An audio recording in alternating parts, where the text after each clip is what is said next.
आप जानते हैं जिन छठा लगे वर्ष तुम मना रहे हो, दौलत राम जी, नाम तो सुना है ना। मालूम वो क्या करते थे? वो महिलाओं की जो साड़ियाँ हैं ये छापते थे।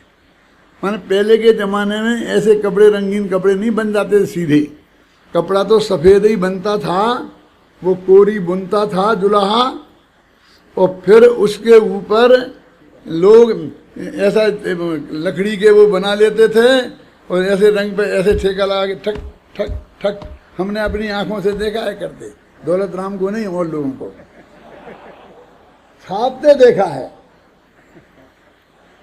और हम एक कपड़े ले जा करके हमने अपना एक रूमाल भी छपवाया था उससे। दलित बोलेंगे तो मुँह चुन की बारात में 8-10 बरस के थे, हमने कहा भैया तुम हमारा रूमाल छाप दे, तो उसने थोड़ी देर तो कुछ नहीं किया और बाद में उसने लगा दिए फटाफट। पुराना सा कपड़ा उठा ले गए थे कहीं से। ऐसी आजीविका करते थे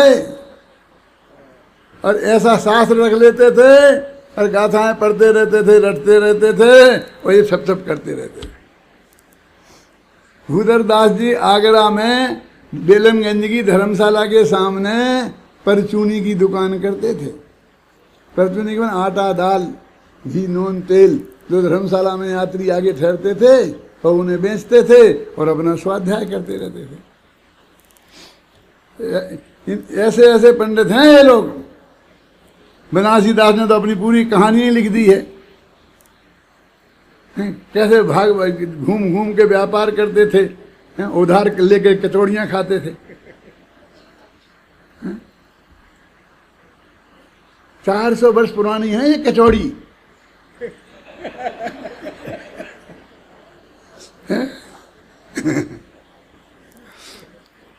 मैं आपको दौलत राम जी की बता रहा था, बहुत मार्मिक बात है। दौलत राम जी कहाँ के थे? कोई बताएगा हाथ उठा के? हैं? हाँ, सासनी, आगरा, ये सब नाम ले रहे हैं, ये सब झूठ है, बड़ा ना नहीं। वो दिल्ली के थे। हैं, क्या कह रहे हो? अरे मेरी किताब में लिखा है, यहाँ नहीं बोल रहा हूँ, जाओ वहाँ पर है छैड़ाला का सार, वो छैड़ाला के सार में लिखा है। वहाँ तो रहे थे वे कुछ दिन, शुरू के दिनों में। हो सकता है वो छापने का काम वहीं करते हों, लेकिन बाद में दिल्ली का एक संघ, यात्रा संघ, एक सेठ के नेतृत्व में शिखर संवेद का यात्रा संघ निकल रहा था। तो उन लोगों ने सबने जाकर उनसे निवेदन किया कि पंडित जी आप हमारे साथ चलो, तो हमें रास्ते में धर्म सुनाते रहना और तीर्थ के बारे में भी जो बताना हो बताते रहना। बस एक ही बात है कि जब आपकी मर्जी हो बताना, नहीं मर्जी, कोई ऑर्डर नहीं हमारा, ये ड्यूटी नहीं कि इतना टाइम प्रवचन करना पड़ेगा, इतनी क्लास लेनी पड़ेगी, ऐसा कुछ नहीं। बस आपको जब मन में आए तब हमको बता देना। ऐसा बहुत मना के समझा करके उनसे कही, तो बोले भैया मेरा ये काम छूट जाएगा। अरे काय का काम, ये है ना जो करता हूँ, छोड़ दो बस, अभी फिर आना ही काय को इधर। आप तो हमें जो कुछ बताना हो, विकल्प आए 24 घंटे में, उतना कभी पढ़ा दिया करना, और हमारे घर पर आहार जल शुद्ध है, सब व्यवस्था हम जुटाएंगे आपकी। दिल्ली वाले इतने गुणग्राहक थे, और वो उसके बाद दिल्ली के ही बन के रह गए अंत तक। जब वो सूरजमल बिहार के मंदिर में एक विधान हुआ था और मैं विधान कराने आया था, तो छैड़ाला पर मैंने प्रवचन किए थे, वो 7 व्याख्यान हुए थे, उन्हीं की वो किताब छपी है। तब मैंने ये बात बताई थी, तभी मैंने कुछ ज़्यादा रिसर्च भी की थी कि वो कहाँ रहे, उनका जीवन क्या था। फिर वो नहीं गए लौट के वापस। क्या करना मुझे, होगी शुद्ध सात्विक आजीविका की व्यवस्था, कोई पराधीनता है नहीं कि तुम्हें ये करना पड़ेगा, ये करना पड़ेगा। करना क्यों पड़ेगा? हम तुम्हारे बाप के नौकर लगे हैं जो करना पड़ेगा। पंडित जी आपको 2 टाइम प्रवचन करना पड़ेगा, नहीं हमको क्यों करना पड़ेगा, हम तो 3 टाइम प्रवचन करेंगे।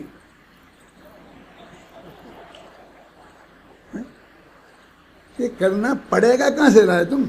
हम किसी के बाप के नौकर लगे? हमें ये प्रवचन करना पड़ रहा है। आपको ऐसा लग रहा है कि हमको प्रवचन करना पड़ रहा है? हम तो बहुत आनंदित होकर करते हैं, और तुम हमें जबरदस्ती पड़ेगा करते हो। यही हालत उनकी थी, किनकी बताई थी ना, भूधर दास की। बेचते थे। वो एक यात्रा संघ आया तो वो पंडित जी ऐसे बैठे बैठे स्वाध्याय कर रहे थे गोमट सार की। हो सकता है समय सार भी हो, जिनने कहानियां लिखी उनको तो उस दिमाग में गोमट सार ही घूमता था। जब तो उन्होंने कहा तो स्वाध्याय कर रहे, तो किसी ने चर्चा करी, प्रश्न किया तो उन्होंने जवाब दिए, तो धीरे धीरे मालूम पड़ा तो बहुत बड़े विद्वान हैं। तो उन सब लोगों ने कहा प्रवचन करो, तो उन्होंने प्रवचन किया। तब यात्रा ने सुना तो उन सब ने कहा कि चलो हमारे साथ यात्रा, हमारी यात्रा करा दो। फिर उनके साथ ही बिल्कुल यही घटना की घटना बिल्कुल रिपीट हुई। तो उन्होंने कहा मेरी ये दुकान, तो उन्होंने कहा बेच दो, क्या करना है फिर? यहाँ लौट के यहाँ के यहीं आओगे, यहीं आएंगे लौट के, आप बेच दो। तो उनने कही कि भाई मैं कैसे बेच दूं? तो लोगों ने कहा हम खरीद लेंगे, चलती दुकान है, कौन नहीं खरीदते हैं? तो कहा तुम बताओ कितने का माल है। तो पंडित जी बैठे, तौला, एक इतना आटा था 2 किलो, तो ये इतने पैसे का हुआ जी, इतने पैसे का हुआ। तो उन्होंने बताया 2 रुपये 25 पैसे जो भी हुआ होगा, ऐसा हिसाब बता दिया कि इतने का माल है। तो सामने वाले ने उतने पैसा उन्हें दे दिए और कहा मैं लेके चल दिए। फिर लोग आ गए, नहीं पंडित जी हम नहीं जाने देंगे आपको। कहने भैया वे ले जा रहे हैं, वहाँ तत्व चर्चा होगी 24 घंटा। अब ये छपाई मपाई का काम बंद हो जाएगा, क्या करना मेरे को? ये मैं ये परचूनी की दुकान में क्यों करूं? तो वे बहुत मनाने लगे। तो उनने एक दोहा लिखा है, क्या है? बेभूधर अब उड़ गए ये भूधर जब तुमरे होते तब तुम्हें पूछी नाही। क्या? जब भूधर तुमरे हते तब तुम्हें पूछी नाही। बेभूधर अब उड़ गए ते भूधर ये नहीं। क्या? जब तुम्हारे थे तब तो तुम बातें नहीं करते थे, हैं? और अब जा रहे हैं तो मना रहे हो। अब बेभूधर तो उड़ गए, ते भूधर बेभूधर नहीं है। अब जो तुम्हारे रोक रुक जाए। हम भी अपने बड़ौदा स्वामी गांव छोड़ के जब आने लगे तो अपने बाप दादों का मकान 900 रुपये हमें बेचने लगे। तो हमारे पिताजी बोले भैया नहीं बेचने, हम नहीं बेचने देंगे। क्यों? नहीं तुम तो हमारे साथ चल रहे हो ना। सही घटना बता रहा हूँ, बगल में गवाह बैठे हैं। नहीं तुम तो हमारे साथ चल रहे हो ना, फिर तुम क्या करो इस मकान का? नहीं भैया यदि अपन वहाँ से नहीं जम पाए और लौट के आना पड़े तो फिर कहाँ रहेंगे? वो जमाने के लोग बहुत समझदार होते थे। वो हमारा गांव ऐसा गांव था ना जिसमें स्कूल था, ना जिसमें थाना था, ना जिसमें पुलिस था, ना डाकखाना था, कुछ नहीं था, बस गांव ही गांव था। तो मैंने उस वक्त कहा था, मुझे याद है पक्का, कि सन जब 20 साल के थे हम तब की बात है, शादी हुए 1 साल हुआ था। मैंने कहा कक्का यदि उसे नहीं जम पाए तो यही गांव मिलेगा लौट के आने को। हिंदुस्तान में 700 गांव है, किसी भी गांव में, इसमें कौन से लाल पड़े हैं? इसमें क्या है ऐसा है कि जो लौट के यहाँ आएंगे? इसमें है क्या ऐसा? फिर किसी गांव में चले जाएंगे नहीं जमेंगे तो, इसलिए छोड़ो इस विकल्प को। मैं आपको विकल्प मेरे को आता है, सारे देश वालों से कहना चाहता हूँ एक बहुत मार्मिक बात। अब हंसने की बात नहीं है।